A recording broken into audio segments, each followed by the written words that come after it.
मैं क्यों कहता हूं समाज से ज्यादा पावरफुल शासन होता है। समाज सैकड़ों संगठन लग जाएं तो भी जो बेचारे अपना सब कुछ पाकिस्तान से छोड़ के हिंदू आते हैं उनको आप नागरिकता दिला सकते हो क्या? जोर से बोलिए जरा, किसी को दिलाया क्या?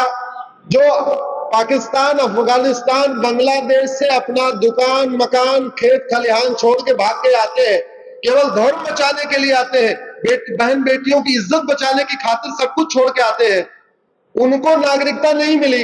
लेकिन राजीव गांधी ने एक सेक्शन 6 से जोड़ के 60 लाख घुसपैठियों को डायरेक्ट फायदा उठा दिया और बाद वाले कह रहे हैं हम भी 71 के पहले आए। घुसपैठ हमारी राष्ट्रीय सुरक्षा के लिए खतरा। घुसपैठ से डेमोग्राफी बदल रही है। जैसे धर्मांतरण से डेमोग्राफी बदल रही है, ऐसे घुसपैठ से भी डेमोग्राफी बदल रही है। लेकिन ऐसे विषयों पे न संसद में चर्चा हुई, न समाज में चर्चा हुई। टीवी चैनल वालों से तो कोई मतलब नहीं, उनको सुबह से शाम तक केवल तू मैं करना है बस। उनका जहां टीआरपी ज्यादा आएगी वो वाला उस विषय पे चर्चा करेंगे, बाकी पे करेंगे। ऐसे विषयों पे चर्चा हुई नहीं, आज तक मामला गया नहीं। सुप्रीम कोर्ट में उसकी लड़ाई लड़ी जा रही है। मामला 5 जजों को रेफर हो गया है। 17 अक्टूबर से उसकी 5 जजों की बेंच सुनवाई करेगी। अगर ये सेक्शन 6 से खत्म नहीं हुआ तो याद रखिए भारत में एनआरसी सफल हो ही नहीं पाएगी। क्यों? क्योंकि जिसको पकड़ोगे वो कहेगा हम 71 के पहले आए थे। आप जिसको हाथ लगाओगे, चाहे बीकानेर में हाथ लगाओ या जोधपुर में हाथ लगाओ या उदयपुर में लगाओ या जयपुर में लगाओ, वो कहेगा हम 71 के पहले असम में आ गए थे, बाद में राजस्थान आ गए। लो जी करते रहो। ये बहुत खतरनाक खेल खेला था। इसलिए मैं कहता हूं कांग्रेस ने संसद के अंदर इतने महापाप किए जितने अंग्रेजों ने नहीं किए थे। अंग्रेजों ने बहुत कानून बनाया, बहुत कानून बनाया। जो काम मुगलों ने तलवार के दम से किया था वो काम अंग्रेजों ने कानून बना के किया है, और वही काम कांग्रेस ने भी संसद में कानून बना के किया। ये तो हो गया 1985। अगले साल एक और महापाप। एक साहबानो महिला आती है 60 साल की, उसका पति उसको तलाक दे देता है।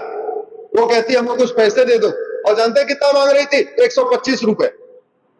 बोले मैं अपने बच्चों कहां लेके जाऊंगी, ये 60 साल के बुढ़ऊ दूसरी शादी कर रहे।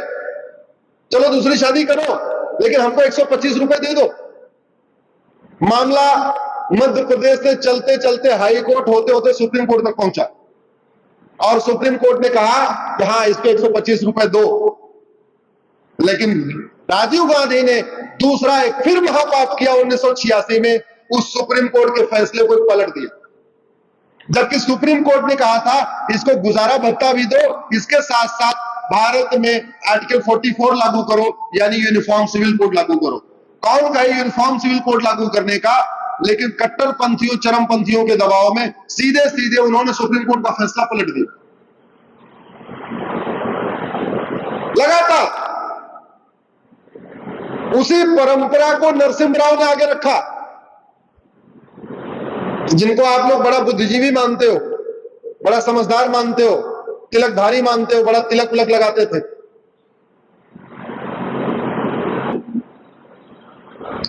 1991 में कांग्रेस की सरकार ने एक और महापाप किया। संसद के अंदर कानून बनाया, उसका नाम है पूजा स्थल कानून, प्लेस ऑफ वर्शिप एक्ट। नाम बड़ा प्यारा है, पूजा स्थल। आपको लगेगा मंदिरों के रखरखाव के लिए बनाया गया होगा। वो कानून ये कहता है अयोध्या के अलावा और किसी भी मंदिर का विवाद अब कोर्ट में जाएगा नहीं। जो विवाद कोर्ट में चला गया है वो खत्म हो जाएगा, उस पर कोई सुनवाई नहीं होगी। 1991 में पूजा स्थल कानून बना के नरसिम्हा राव ने हम लोगों के लिए कोर्ट का दरवाजा बंद कर दिया। सारे मुकदमे, काशी का, मथुरा का, भद्रकाली का, भोजशाला का, अटाला का, जो जहां मुकदमे चल रहे थे वही डंप हो गए, वही रुक गए। उसको हमने बाद में उस कानून को सुप्रीम कोर्ट में चैलेंज किया, प्लेस ऑफ वर्शिप एक्ट को। सुप्रीम कोर्ट ने पिटीशन को एडमिट कर लिया, सरकार को नोटिस जारी किया है। सरकार ने अभी तक अपना जवाब नहीं दाखिल किया।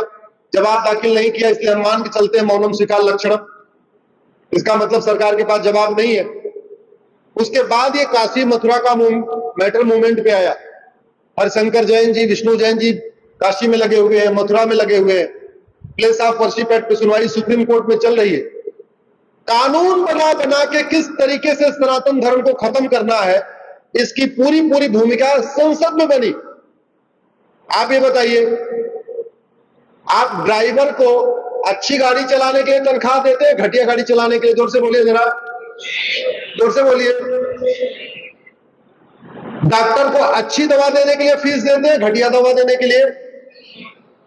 घर में अगर साफ सफाई वाला रखते हैं तो अच्छी तरीके साफ सफाई के लिए उसको तनख्वाह देते हैं, या गंदा करने के लिए?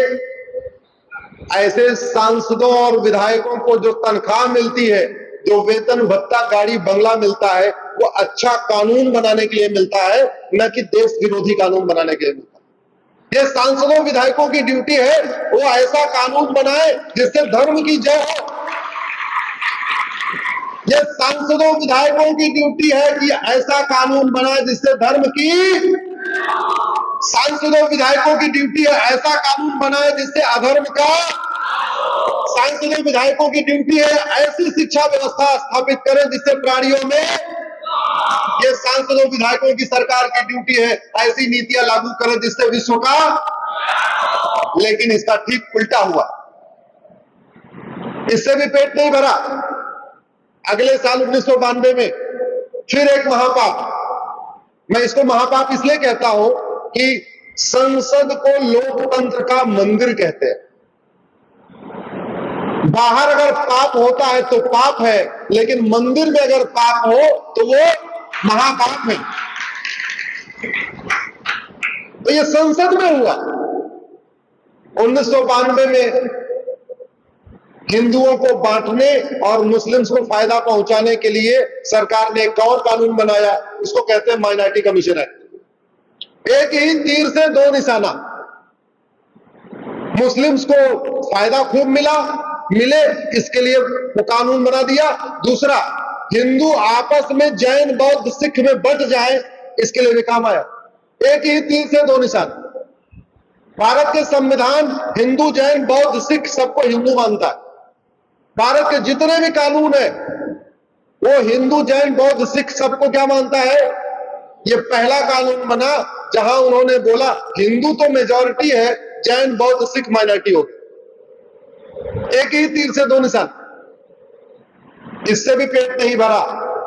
अगले साल एक और खतरनाक कानून, वक्फ एक्ट। सुना वक्फ एक्ट के बारे में आपने? ऐसा खतरनाक कानून तो दुनिया के किसी इस्लामिक कंट्री में भी नहीं। पाकिस्तान, अफगानिस्तान, बांग्लादेश में भी ऐसा कानून नहीं। ऐसा कानून कि अगर वक्फ बोर्ड कह दे ये माहेश्वरी सदन वक्फ की है, तो आप उस वक्फ बोर्ड की नोटिस के खिलाफ श्री डूंगरगढ़ की तहसील में नहीं जा सकते, बीकानेर की डिस्ट्रिक्ट कोर्ट में नहीं जा सकते। आपको यहां से भागना पड़ेगा जयपुर, जो कितने किलोमीटर है यहां से? 300 किलोमीटर। और हाई कोर्ट भी नहीं जा सकते, सुप्रीम कोर्ट भी नहीं जा सकते उस नोटिस के खिलाफ। आपको उसी वक्फ बोर्ड के सामने जाना पड़ेगा जिसने आपको नोटिस भेजा। इसका मतलब वही चोर, वही दरोगा, वही जज, और उस वक्फ बोर्ड का कॉम्बिनेशन, उसका जो हेड है वो भी मुस्लिम, उसका में एडवोकेट होगा वो भी मुस्लिम, एक उसमें आईएएस होगा वो भी मुस्लिम, एक उसमें जज होगा वो भी मुस्लिम, एक मुतवल्ली होगा वो भी मुस्लिम। 7 मेंबर का बोर्ड होगा, 7 के 7 सारों मुस्लिम। अब जो कह रहा है ये वक्फ बोर्ड माहेश्वरी सदन वक्फ बोर्ड का है, उसी के सामने आपको जाके सफाई देना।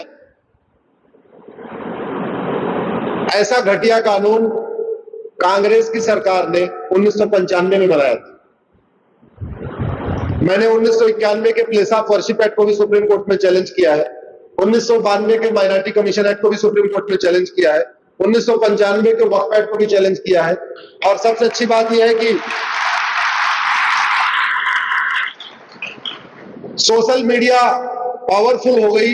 इसका फायदा ये हुआ कि वक्फ बोर्ड इतना खतरनाक कानून है, ये पूरे देश में फैल गया और पूरे देश में इस समय 120 PIL फाइल हो चुकी है अलग अलग हाई कोर्ट में। इसलिए जिन लोगों ने PIL फाइल किया है उनको भी धन्यवाद दूंगा। आपके डूंगरगढ़ के, इसलिए डूंगरगढ़ के ही एक पारस जैन जी है जो मुझे यहाँ लाए। किधर है भाई पारस जैन जी? हाथ फाड़, दिखाई नहीं दे रहे, कहां भाग गए? अच्छा, उन्होंने इंदौर हाई कोर्ट में चैलेंज किया। तो ऐसे देश भर में 120 PIL हो गई, लेकिन कानून एक दिन में बन जाता है। कोर्ट में लड़के उसको खत्म कराने के लिए 5 साल 6 साल लड़ना पड़ता। तो हम तो अपनी लड़ाई लड़ी रहे, लेकिन आप अपनी लड़ाई लड़ोगे कि नहीं? जोर से बोलो जरा, लड़ोगे कि नहीं? लड़ने का दो ही तरीका, सड़क और सोशल मीडिया। महीने में एक आध बार अपने सांसद को पकड़ो, अपने विधायक को पकड़ो और 5000 अपने फेसबुक फ्रेंड बनाओ, 4-4 5-5 व्हाट्सएप ग्रुप बना लो और अपनी बर्थडे फोटो शेयर करो। अपना घर परिवार जो डीपी यूपी चेंज करना है वो तो करो, लेकिन कम से कम राष्ट्र हित में, समाज के हित में घटिया कानूनों के बारे में जागरूकता जरूर फैलाइए। क्यों? क्योंकि सबसे पावरफुल कानून होता है, समाज पावरफुल नहीं है। सबको पता है हेलमेट लगाना बहुत अच्छा है, समाज में जागरूकता हो गई है। आप कानून हटा दीजिए, सारे बिना हेलमेट के घूमेंगे और 50,000 रुपए पेनाल्टी डाल दीजिए, अगले साल कल से ही सब हेलमेट लगा के घूमेंगे। ये पावर है कानून की।